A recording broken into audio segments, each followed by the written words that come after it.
Welcome to the NMR course.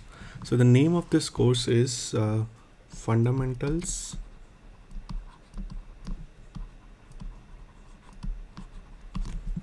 of Solution State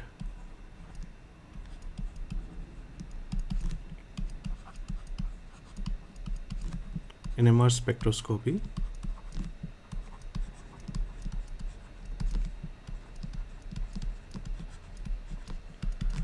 Principles and applications, right?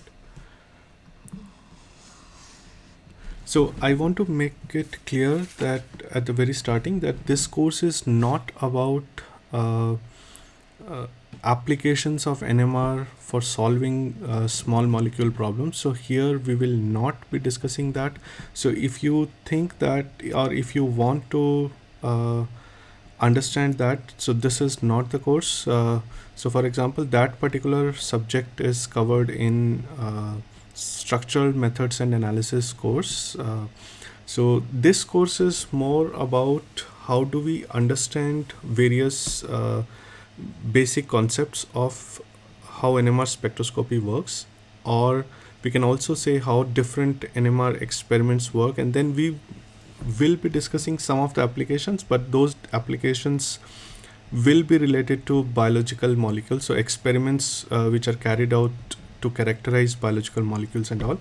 So if you are here to see for applications of NMR to organic molecules, so we are not going to be covering that, so please be aware of that. So if you want, you can drop in that case. Okay, so here the prerequisites of the course are basics of vector calculus. So I expect that you are very thorough with vector calculus, matrix algebra, trigonometry, basic trigonometry, and basics of quantum chemistry, which includes wave function postulates, operators, time dependent Schrodinger's equation and all. I also expect that you have some basic idea of fundamentals of molecular spectroscopy, and the objectives of this course, you must have already got a document stating the objectives clearly, but I would reiterate. So here we'll be defining fundamental concepts in the field of NMR spectroscopy to classify, discuss the theoretical origin and explain the background of NMR experiments, to apply and construct framework developed towards understanding one and multidimensional NMR experiments, to learn to analyze, compare, and contrast experiments towards their applications in biomolecular systems. So, again, not for small molecules, although the concepts would still be applicable for all the small molecules, right? To develop a hands on training model on the basics of data processing and analysis of biomolecular model systems. This is provided if we are having some time, we'll try to cover that, but that is like that may or may not be possible given the time we have, but still we'll try to cover. So whatever we will try to cover, we'll try to cover with more strength rather than we'll try to cover the whole syllabus. Okay, so also this is an NKN course, so welcome students from IISER Bhopal and Trivandrum. So we three IISERs combined, all students will be attending lectures from all three IISERs. Okay, so let us start with discussing what we have today. So we'll start with introduction to NMR spectroscopy. All right.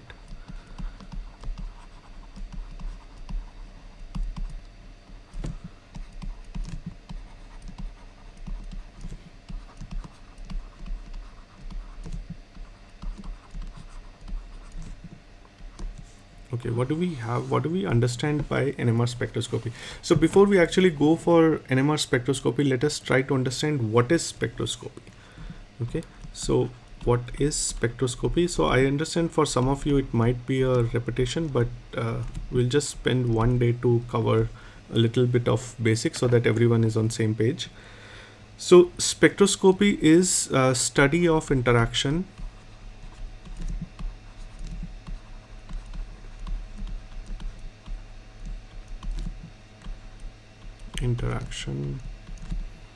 between light and matter. Okay, and what is our aim? What are we trying to study? So aim is to understand physical properties of matter.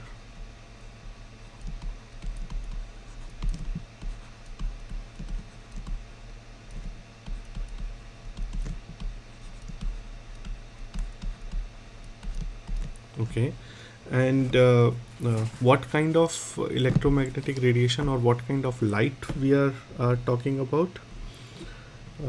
So light can be basically any electromagnetic wave. I will write EM wave spanning from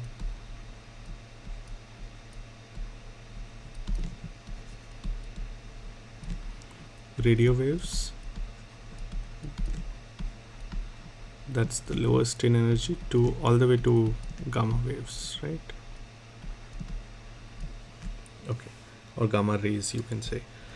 Now what is a EM wave?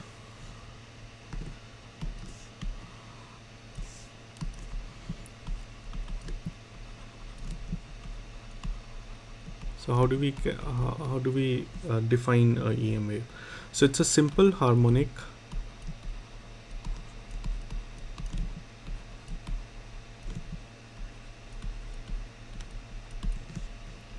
wave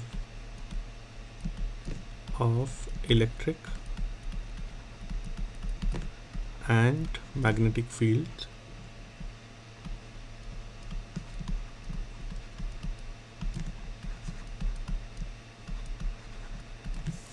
fluctuating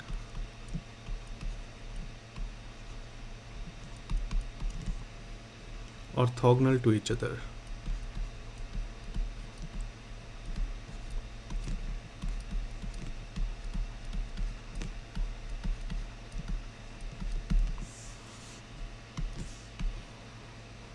Okay, how do we show it pictorially? So let's say if this is my x-axis, this is my y-axis, and this is also the direction of propagation of wave, and this is, let's say, z-axis.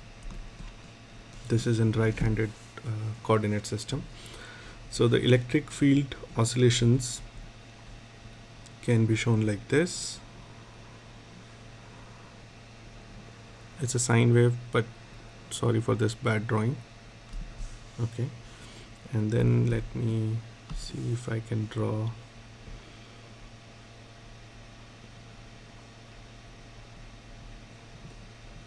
something like this.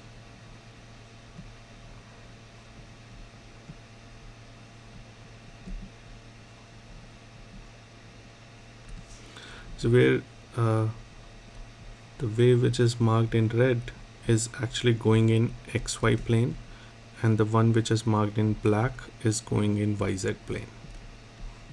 Okay, so it's difficult to draw three-dimensional things on two-dimensional board, but I hope you got the point, right? So this is in XY plane, which is B component, which is the magnetic field fluctuations, and this is in YZ plane, and this is the electric field fluctuations. Okay, so I use the word harmonic. So I expect that you know what is a harmonic function. So if you do not know, please go back and read what is a harmonic function.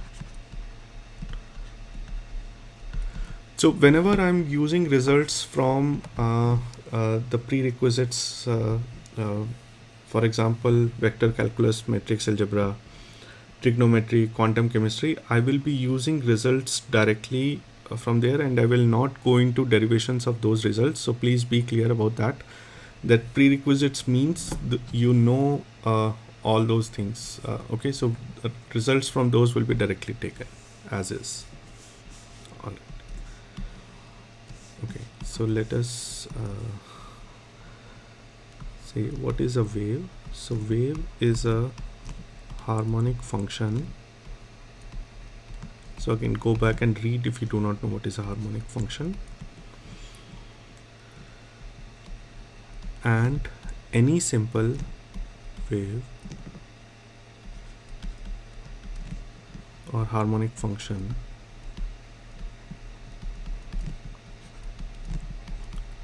can be represented by a sine wave. So mathematically, how would you write this? So you can write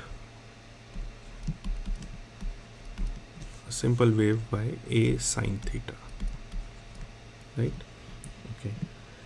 So where, like, if I want to draw just the simple wave, so this will be, I mean, whatever is represented by y is equal to a sine theta.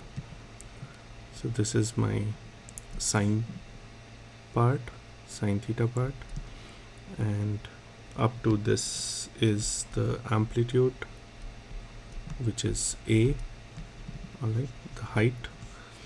And you can also actually represent a harmonic function using a circular motion. So let's say sine wave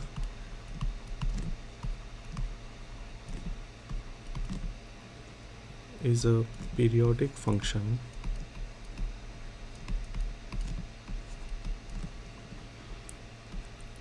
and can be described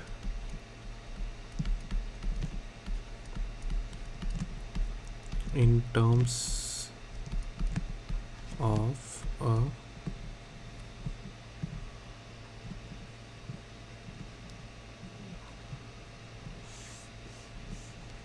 circular motion.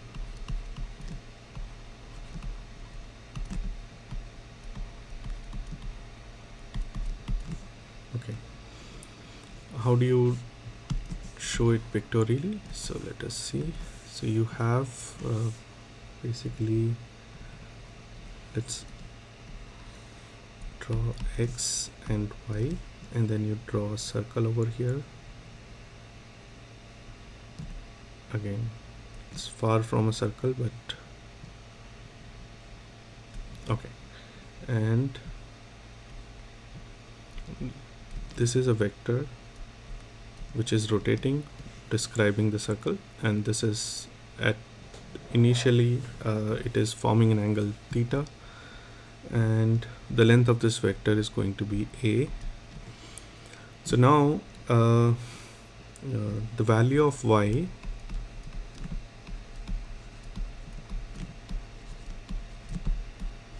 at any given point, point here,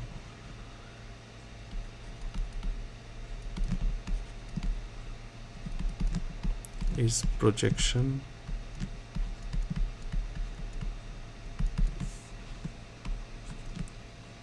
of vector of length a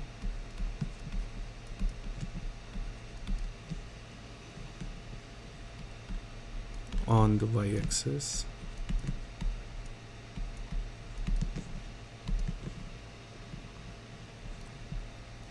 which is basically equal to a sine theta, right? So if you calculate the projection length of this, so you can actually see this. So this will be my projection length, right? The one which is marked in dotted red vertically, and this length is given by nothing but a sine theta. A is the total vector length, theta is the angle which it's making at a given time point. So at any given point, so you can describe this whole wave by just this circular motion where vector is rotating in the circle, and then you're describing the length of this vector by taking a projection of this vector onto the y-axis, right? Okay, so that should be very clear. All right.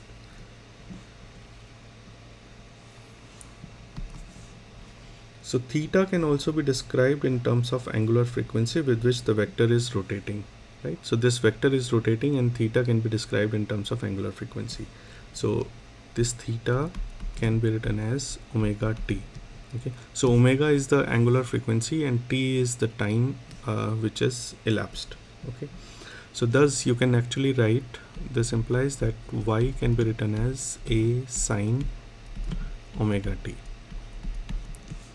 right? So this is, omega is the angular frequency. So we are just trying to understand what is an EM wave, how mathematically we can describe EM wave.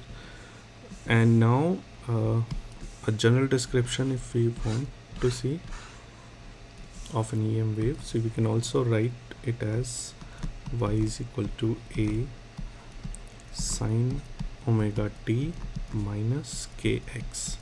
So what is this kx thing now? So this is a general description. So not all waves, you will see that they will not start from origin, right? So you might have a component like this. So this particular portion is the kx part here, which is also called as phase factor, phase of the wave, phase factor, so, or phase difference.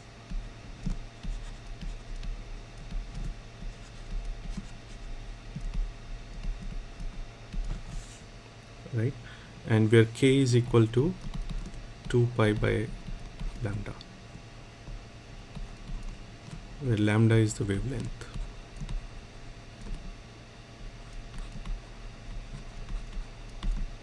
Right, so this all should be very clear. Now depending on the energy of the EM wave, the matter will, when we are letting interact the EM wave with matter, depending on what is the energy of the wave, the corresponding change will happen in the matter whenever there is interaction happening between light and matter, right? So let us see, let us take a few examples that what type of EM wave will cause what type of change in different spectroscopies. So let me list down a few. So type of EM wave, this type is basically depending on frequency or energy, then what sort of change is brought into the molecule or matter, and then what is the name of the spectroscopy that we are familiar with. Okay, so the first is, let's say, IR radiation, infrared radiation, right? So the kind of change it will brought into the matter whenever it is interacting with any kind of molecule. So this will be a stretching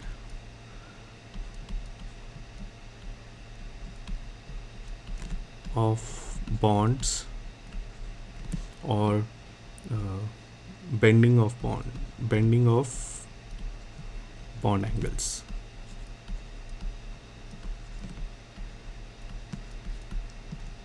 So yes, you have guessed it right. So this is vibrational spectroscopy, right?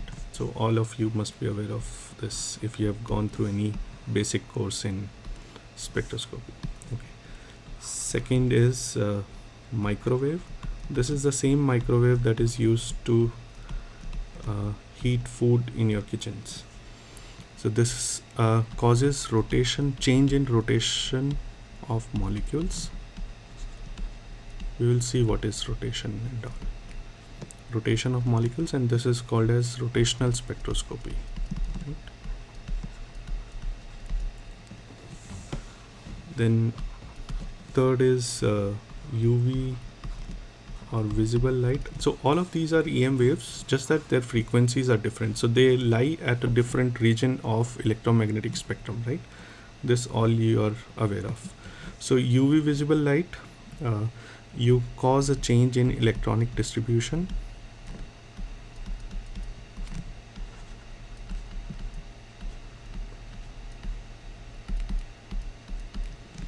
And you call this as electronic spectroscopy, right?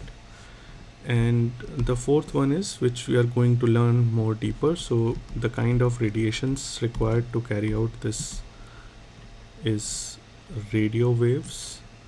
And what happens when radio waves interact with matter is change of spin. We will see what is spin and how does it change. And the spectroscopy is NMR or EPR. Okay, the fancy MRI machines which you see also work on the same principle. Okay, so let us see in more details for NMR spectroscopy, because this is our topic of interest here. So let's see what is a spin. Let us first try to understand what is a spin. Okay, so it's not a straightforward concept to understand. So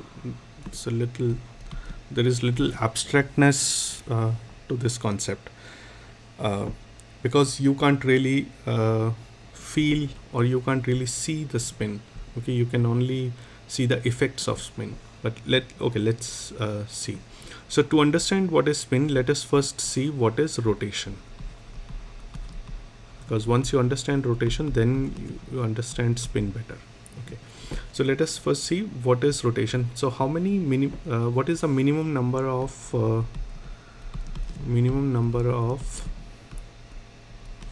atoms, or let's say particles? It can be nucleus also, right? So what minimum number of atoms particles are required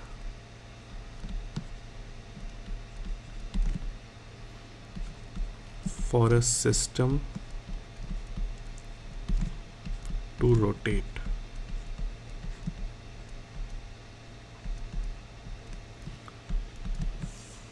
So this is 2. So you can either have a rigid body, or you can either have a particle attached to a rigid body, let's say, and this can undergo a rotational motion like this about the origin. Let's say if this is my origin and a particle is tied to this rigid body, so you can have a motion which is called as rotational motion with respect to origin, or you can have two particles tied to each other, and then this type of motion will be called as rotational motion, right?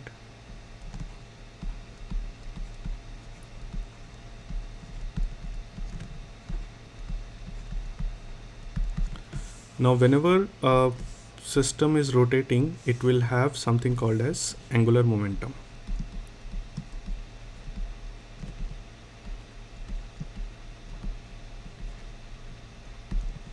Classically, you all must be knowing angular momentum is measured using the formula mvr. Sorry, it's r.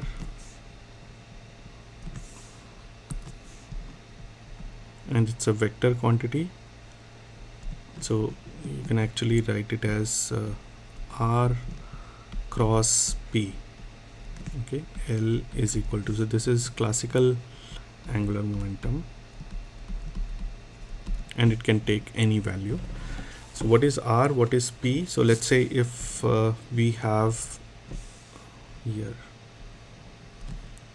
this is my coordinate system, this is the origin,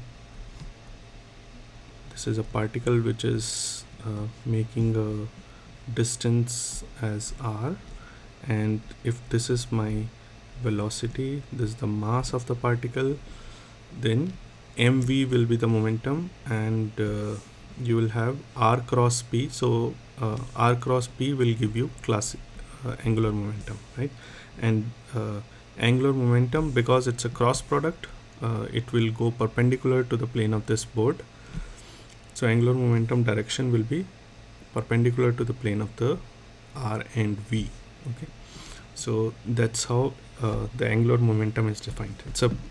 So you can also define the direction of the angular momentum by right hand thumb rule. So direction of L is given by right hand thumb rule. Okay, why are we discussing angular momentum? We'll come back to it, because we want to understand what is rotation, and then why do we understand what is rotation is because we want to understand what is spin. Okay, so so if you basically write what is right hand thumb rule, so if you wrap your fingers in the direction of motion of this particle, so let's say if the particle is doing anti-clockwise rotation, and if your fingers are wrapping in that direction, curling in that direction of motion, then your thumb will point to the direction of angular momentum. Okay, so thumb will come out of the plane of the board, perpendicular to the plane of the board upwards, so towards positive z-axis. If this is my x-axis, this is my y-axis, and I'm rotating like this, so my direction of my angular momentum will be perpendicular to the plane of the board, that is plus z-axis, right? So classical angular momentum can take any value, right, and any direction, right? Depending on what is the direction of r and v, it can take any value and any direction. However, for quantum systems, angular momentum is quantized. So again, here I'm using the directly the result from basic quantum chemistry. So please go back and read what do I mean when I say for quantum systems,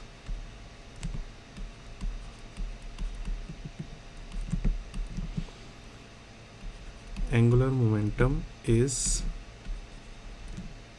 quantized, both the values and the directions, right? Okay, so let me go to another page. Yeah, okay, so what are the values for classical system? So L is given by h cross square root j plus 1.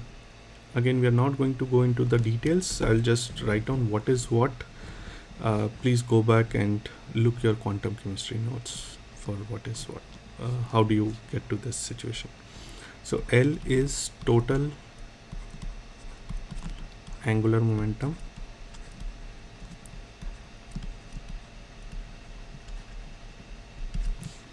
and J is angular momentum quantum number,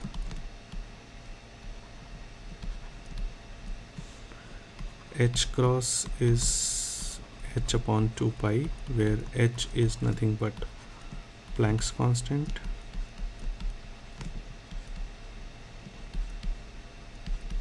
you must be knowing the values and all, right? So J is angular momentum quantum number, and it only takes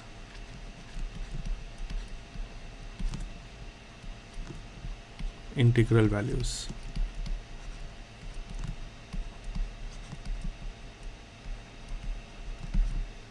Okay.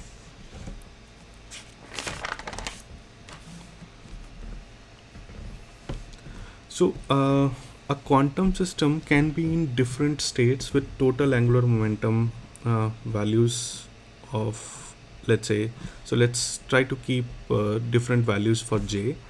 So J can have values as, let's say, 0, right? The system is not rotating at all. Then if J is equal to 0, the whole thing goes to 0. If J is equal to 1, you have square root 2 h.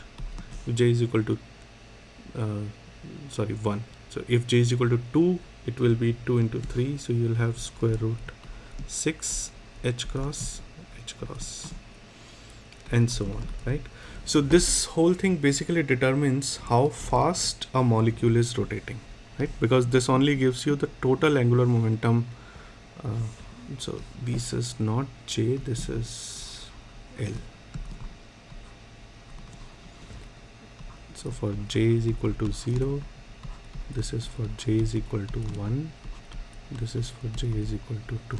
Okay, so this tells you how fast a molecule is rotating.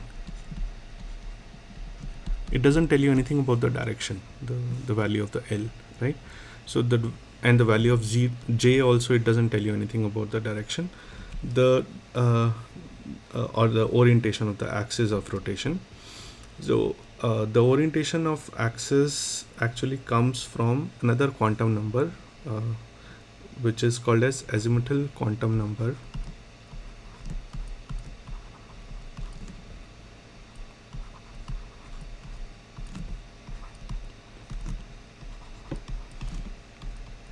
Or you can also denote it by mj, right?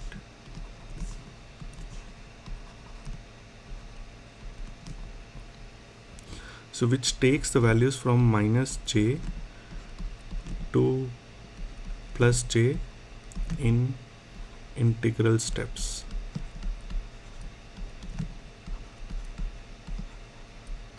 Right? Okay. So we can also say for rigid molecules. Again, this is all a refresher for you all. I know that you must have read through this in some course or the other. So energy of the rotation is given by B, J plus 1, where B is rotational constant.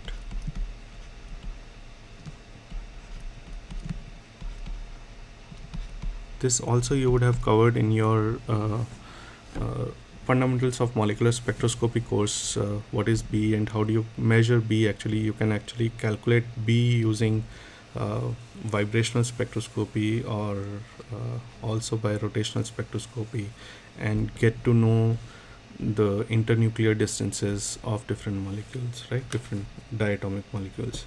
Okay, so mj takes minus j to plus j integral steps up. So the total number of values are 2j plus 1 values. So that means if there is no angular momentum, then there is no discussion about if the value of j is 0, then there is no discussion about the axis of rotation. If the value of j is 1, then mj can take values. If j is equal to 1, mj can take values from minus 1, 0 and 1. So then basically 3 different axes of rotations are possible, and these are the only 3 axes of rotations possible in quantum systems, unlike classical systems where any random orientation is allowed. Okay, in quantum systems it is not so. Okay, so also if there is no external magnetic field present for j equal to 1, the system is all 3 values are degenerate. So you can write it like this: j equal to 1, no magnetic field,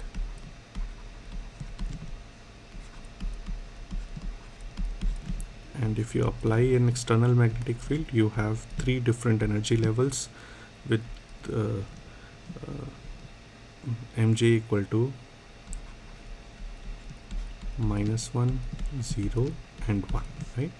And so the moment you have 3 different energy levels, you can actually carry out transitions between these, right? Depending on what quanta of energy you're using and what kind of light you're using and so on.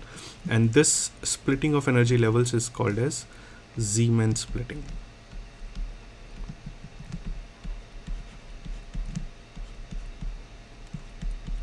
Right? This is very important for NMR. So Zeeman splitting. So now, similar to angular momentum of rotating particles, so we have a corresponding spin angular momentum for spinning. So let's not say spinning particles, but okay, let's first try to understand. So the way we say that the 2 particles can rotate, a single particle, let's say if it's a single isolated particle, it cannot rotate, right? No rotation possible.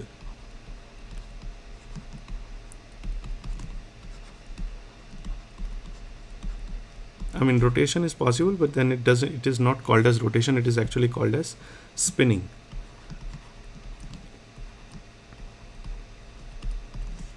Right? So if you, let's say if you have a axis, then if it rotates like this, it is called as spinning about its own axis.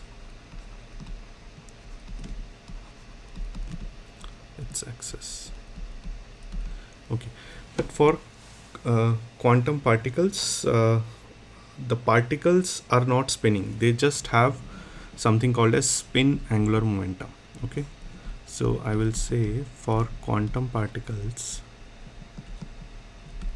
for classical particles you can see spinning, like you can spin a football, you can spin a cricket ball, but for quantum particles you can't observe if they are spinning about its own axis. So no spinning, no concept of spinning, but there is spin angular momentum.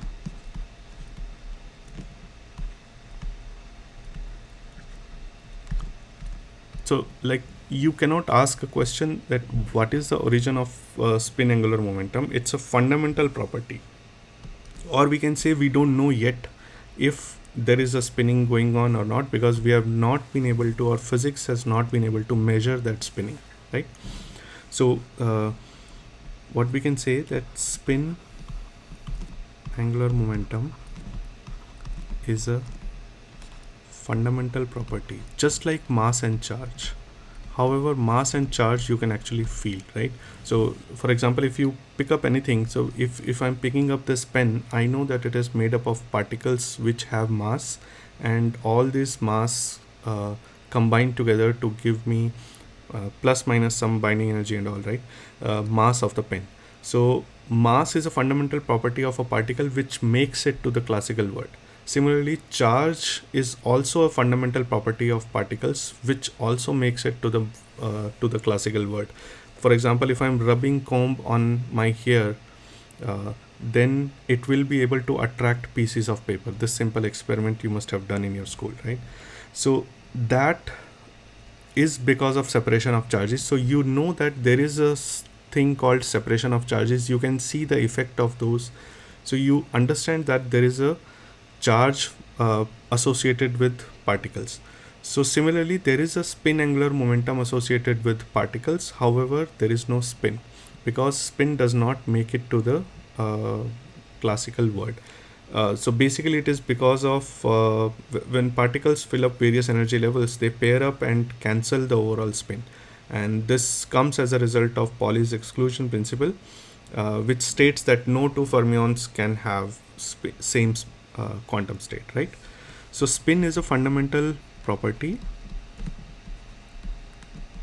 or spin angular momentum. So whenever I'm saying spin, basically I mean spin angular momentum. So spin angular momentum is a fundamental property which does not have a classical analog, or it does not make it to the classical world. So it's a very weird concept that you can't measure spin, but you can see actually effect of spin angular momentum, right? The whole NMR EPR technique is based on that. Okay. Now similar to rotational motion, so you have in case of rotational motion, you have angular momentum, orbital angular momentum, you can say. In case of particles, isolated single particles, you have spin angular momentum, and the expression is also very, very similar. So you, let's say you call this as I. In case of angular momentum, it was L. So here also it is h cross square root s plus 1. Okay, this also you would have studied earlier. So where I is total spin angular momentum, and s is my spin quantum number.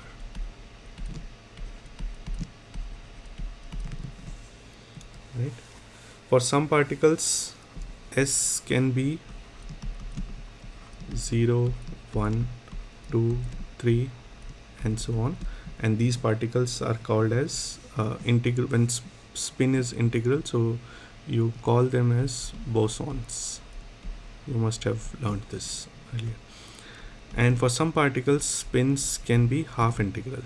So 1 by 2, 3 by 2, 5 by 2, and so on. And these kind of particles are called as fermions. Right? This also you would know.